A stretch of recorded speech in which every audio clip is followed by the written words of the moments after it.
This video is sponsored by Squarespace, the all-in-one platform to build your website.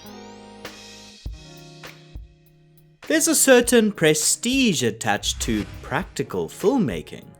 Real locations, real effects, cameras capturing real things. But the truth is, for certain shots and ideas, practical filmmaking can be, well, impractical.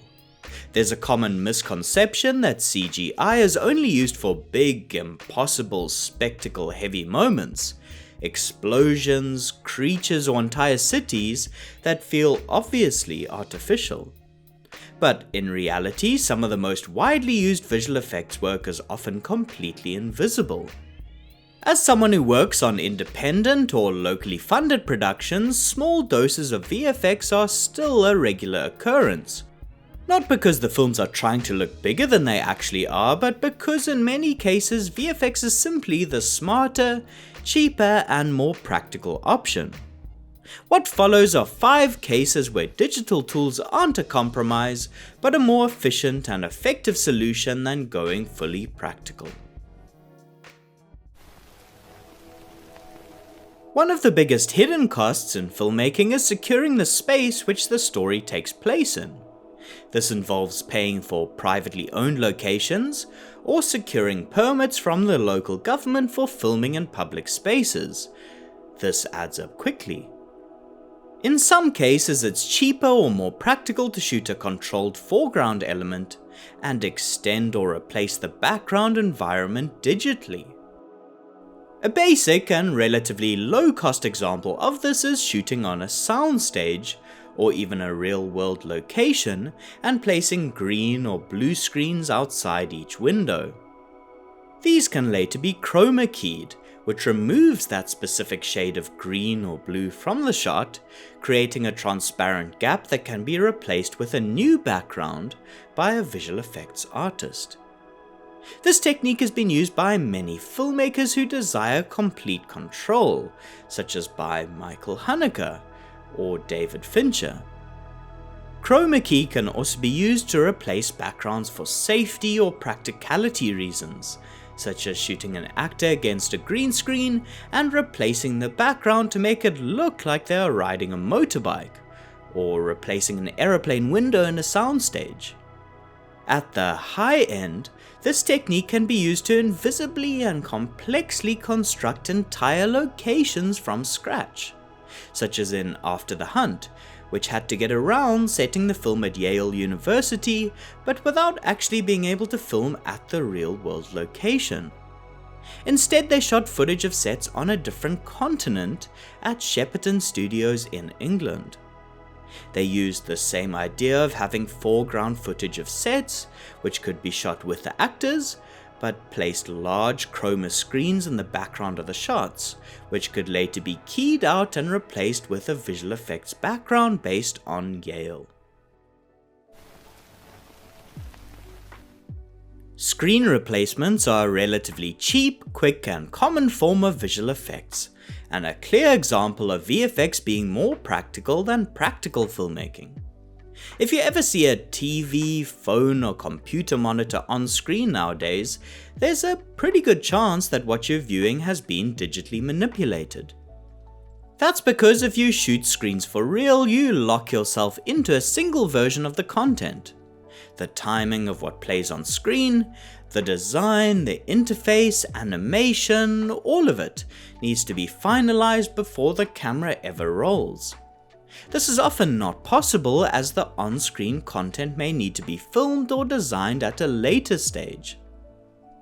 If filming practically, you also have to make sure the brightness of the screen is exactly exposed and aligned with your lighting, which could become an issue if shooting a bright exterior, where the sun's rays overpower the screen's brightness.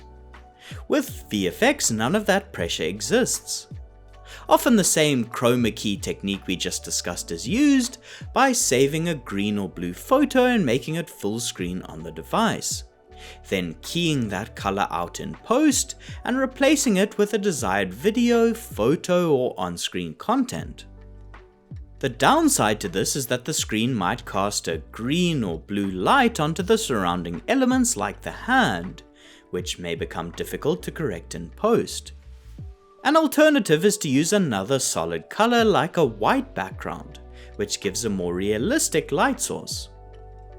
If the screen or camera will move, then it might be useful to add some tracking marks on the screen, either on the image or with little bits of tape that software can latch onto to figure out and track how the screen moves. Another good idea is to get a plate shot with the screen turned off. That way VFX artists can use the natural reflections and textures from the screen and overlay it on top of the on-screen layer to make the screen feel more realistic. Before we continue, I want to quickly thank Squarespace for sponsoring this video. To support this channel, I publish each video as an article on a website, which is all set up and run through Squarespace. What I value most is the design control. The templates are clean, flexible, easy to work with, and are built for simply displaying visual work, which makes a huge difference when the site itself needs to reflect cinematic ideas. I also rely on Squarespace's video tools, which let me publish these video essays on the site alongside written pieces. And their built-in SEO tools help the content get discovered every time something goes live. If you want to try it out, go to squarespace.com for a free trial, and when you're ready to launch, head to squarespace.com/indepthcine to save 10% off your first purchase of a website or domain. Cleanups, or painting objects out, are one of the quiet workhorses of modern filmmaking. This process involves digitally removing or fixing unwanted elements in the frame. Dolly tracks on the floor, a camera reflection in a mirror, or wall details like light switches and power sockets that draw too much attention. Smaller objects can often be removed with simple brush tools that sample the pixels surrounding the object, not unlike how objects are painted out in Photoshop. Another fast and cost-effective approach is filming a plate shot. This involves locking the camera off in a fixed position, capturing the main action first, and then removing all moving elements from the frame. Once the set is clear, ideally including anything you intend to remove later, additional footage of the empty space is recorded. These clean plates give VFX artists the ability to seamlessly erase unwanted details in post by replacing the part of the shot that you want to remove in the main take with the same part of the frame in the clean plate. Plates can also be used to control lighting. For example, I've used this technique when shooting wide shots during the final moments of dusk. By capturing a clean plate earlier when the sky was still a rich blue, and later compositing it into the best performance take filmed later once the dusk sky had disappeared. The final shot combines the ideal sky with the strongest action in the lower part of the frame. Plates can also be used to control window exposure and preserve highlights. By filming the main action inside, then capturing a separate plate with a reduced exposure so the windows aren't blown out, both elements can later be combined in post to create a balanced final image.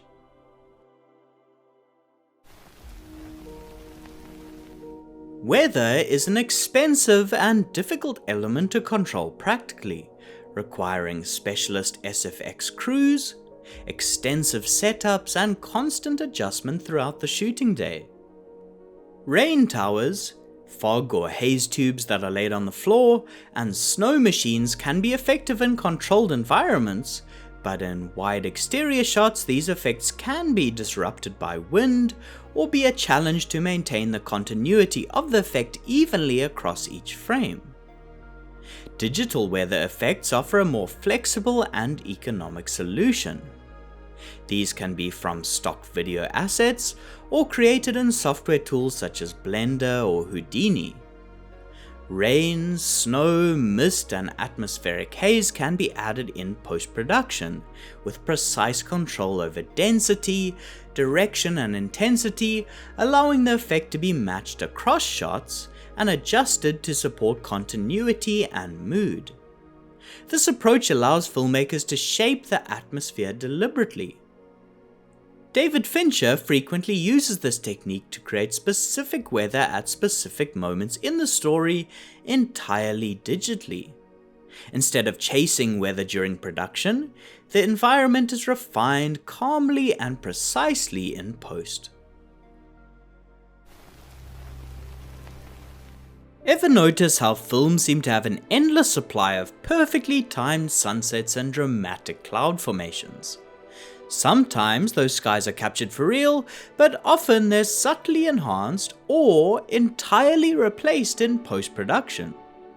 Sky replacement is exactly what it sounds like, removing the sky from a shot and replacing it with a different one. This might be to add more texture and depth with clouds, push a scene towards a warmer golden hour look, or maintain continuity when weather conditions change between takes or shooting days. A flat, overcast sky might be technically accurate, but swapping it for something more expressive can better support the mood and visual rhythm of a scene. The process is usually done using high-resolution still photographs or footage of skies, either shot by the filmmakers themselves or sourced from stock libraries. In locked-off shots, the sky can be isolated and replaced relatively easily. If the camera is moving, tracking data can be applied so the new sky follows the camera's motion naturally.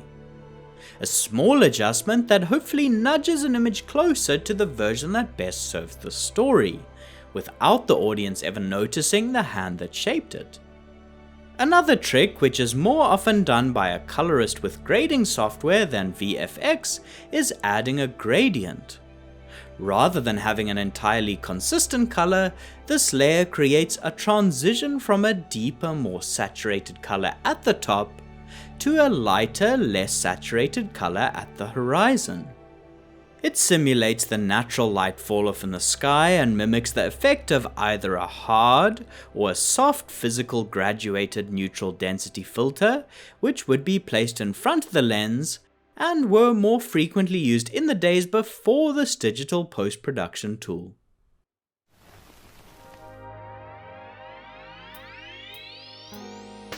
Practical filmmaking isn't going away. Real locations, light, and performances remain the foundation of cinema, and the reference point for effective visual effects. But practical doesn't always mean cheaper or better. In many cases, VFX doesn't replace reality, it quietly supports it, solving logistical problems and perfecting images for directors, while remaining completely hidden. Thank you for your ongoing support, and a special thank you to the dedicated patrons who help make this channel possible. Otherwise, until next time, thanks for watching and goodbye.